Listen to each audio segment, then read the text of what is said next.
Here I go again. This is the first episode, which will be entitled, How Did I Survive Being a Single Mother of 11 Children? In my introduction video, I was more serious, more, maybe intense looking, according to my opinion. And I've been wanting to make this video for a while, but at the same time, I was avoiding it because it would require me to go back into feelings and times that were very challenging, to say the least. And it's really interesting that, a friend of mine told me when you can no longer see your past in the rearview mirror, that means you've made it. And so I no longer see it. I can go back to it, but it's such a different feeling seeing it in hindsight than seeing it while you're in it. And I believe that this video, I may do it in parts because it's 10 questions that I chose from questions that people have asked me over the years. And they're questions that I chose specifically because they did not go into how I struggled, how hard it was, even though I'm sure that subject will come up. So I'm gonna do my best.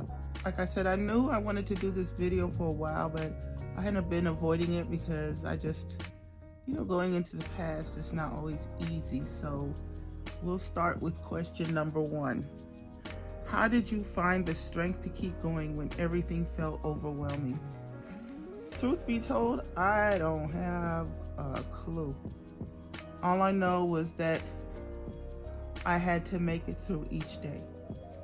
And each day was challenging. Even though most of the days were hard and most of the days were challenging, I had some good times with my children. I remember once somebody came to me and said, I've heard all the horror stories about teenagers. You have a bunch of teenagers. What do you have to say about it? And at the time I had 7 teenagers between the ages of 13 and 19. And I told the person, I don't know, I think I might be doing something wrong because I'm thoroughly enjoying them. So there were times when it was just absolutely magical and beautiful, but the day-to-day physical and mental of making sure that each child had what they need through the day and survived through the day, loving them was not difficult. Being loving was not difficult, although I was very strict. One time, one of my daughters said, "You have no emotions. You don't feel anything," when it was the complete opposite. I felt everything, and I felt everything 100%. But what kept me going? Because the environment and the type of structure of the environment that my children were in, I knew that if I abandoned them, or if I let go, or if I died, or whatever, that they would become products of that environment. And no bueno. Every day, evening times were the hardest. Every single day, in the evenings, was so overwhelmed that I just wanted to die. I wanted to give up. And even in my book, Water Lily, I said, every evening the death angel came to me and was like, what's your decision? And I was borderline wanting to throw my hands up, wanting to give up. But what kept me going and what gave me strength were my children. Because the question kept ringing in my ear every evening for years. What about my children?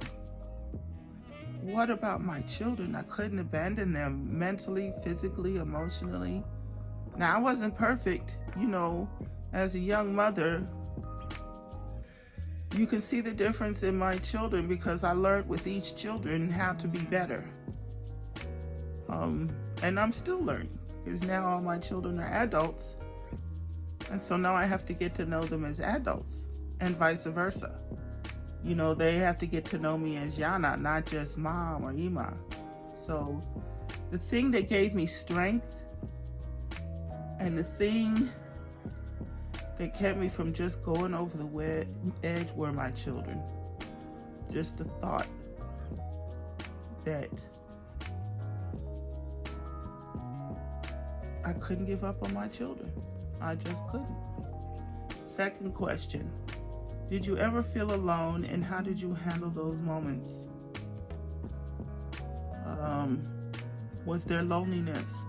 What kind of spiritual connection did you have? And what kind of unseen support did you discover within? I was never lonely.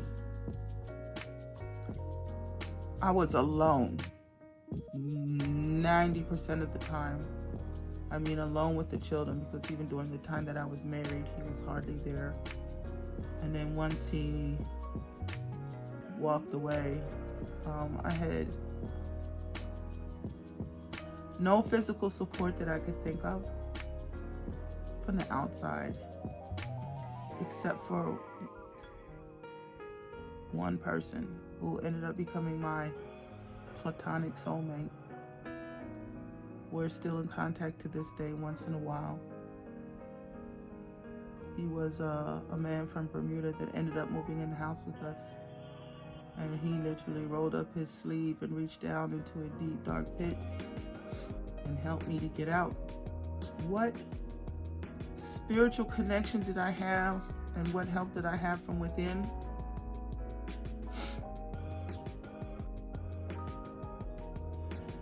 I'm trying to answer that from in hindsight and from when I was actually in it.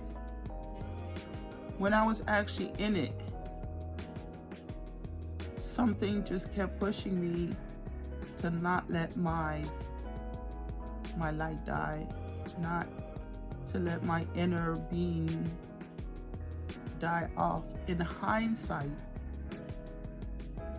I can say that what spiritual connection kept me going?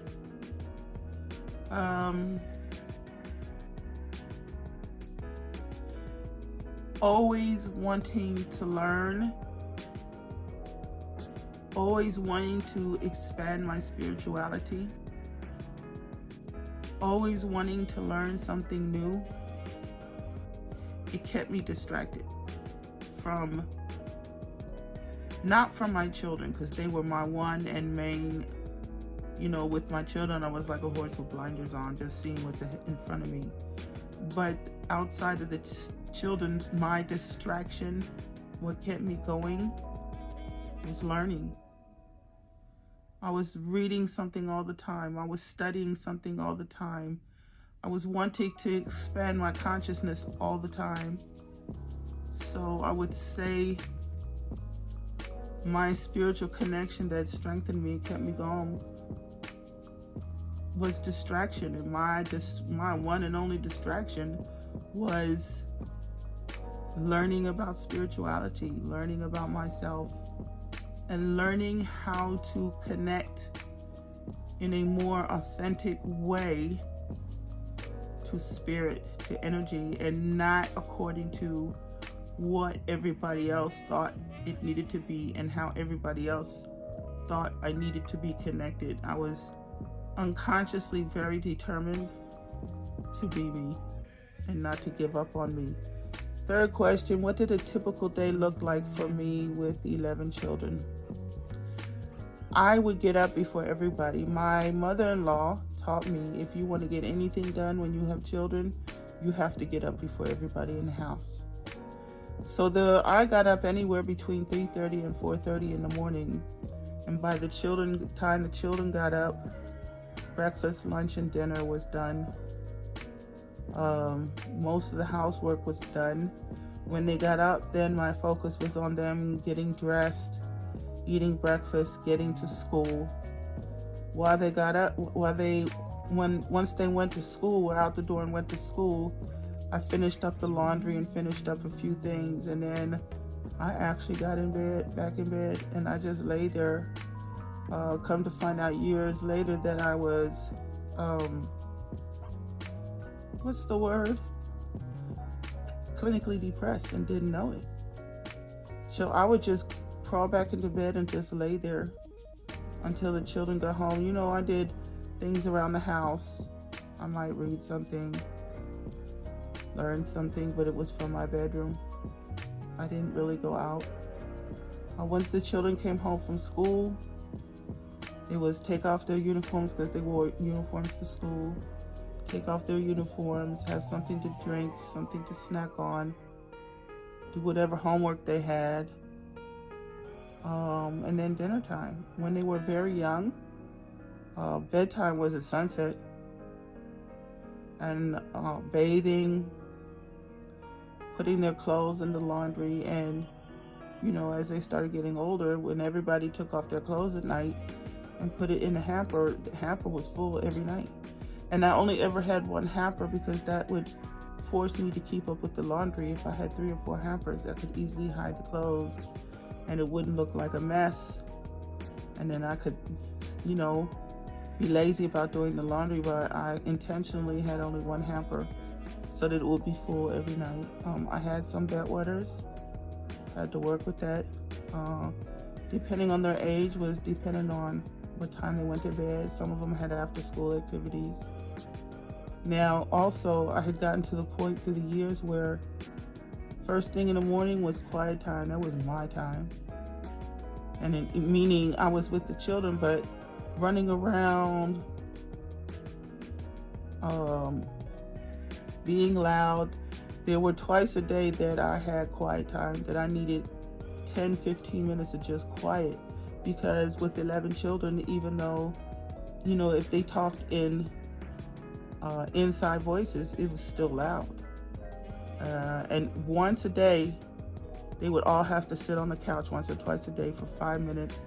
The younger ones with their hand over their mouth, just for 5 minutes, so I could get 5 minutes of quiet.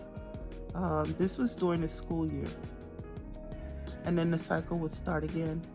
During the summers, they got up a little later. They all had chores during school and during the summer. That was the basic routine. And if I think of anything else, I will bring it back up. But anyway, looks like this is going to be done in parts. So that's the first 3 questions. As you can see, I'm in my bedroom, laying in my bed, because I had to be comfortable, because I didn't know how emotional this would get for me, because it was outside of labor and giving birth itself, the hardest thing I've ever done in my life. But it was worth it.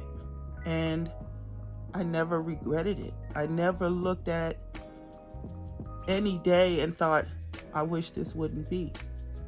I looked at every day like, this has to be done. And so, there you have it. First 3 questions. Thank you for listening.